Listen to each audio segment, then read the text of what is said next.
12 people killed in Paris today when masked gunmen stormed the headquarters of a weekly magazine and then opened fire. The paper's top staffers and the editor are reported dead. Steve Handelsman has the latest on this attack and the American response.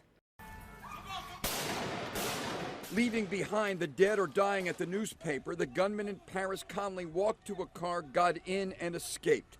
And France went on highest alert against more attacks.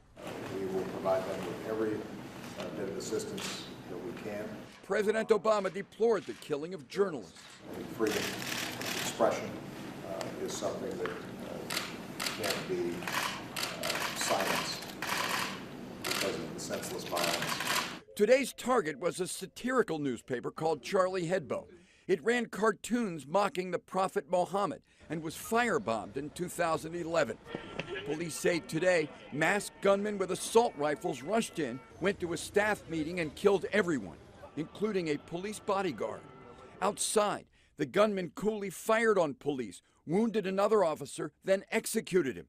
It was not a lone wolf attack, like the one last month in Australia or in Canada in October. In Paris, some mistook today's team of terrorists for elite French anti-terror forces. These are guys who either had prior battlefield experience or were able to get significant military training somewhere outside of France. ISIS claims 500 French fighters in Syria and Iraq. Witnesses say today's attackers spoke perfect French. Extra guards are posted tonight at French facilities in the U.S. A crowd gathered in Paris in solidarity with the slain journalists as the search went on for the killers.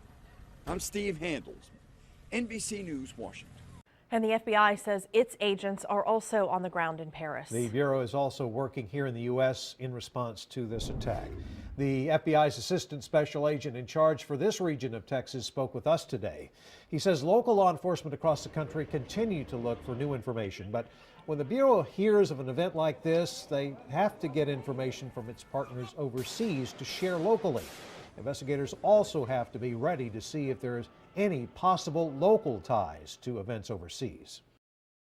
It's not atypical, as we've just seen most recently here in Austin, where there's a plot to foil or overthrow a foreign government, and there's a nexus to Austin, Texas, where we have a violent act that takes place in downtown Austin.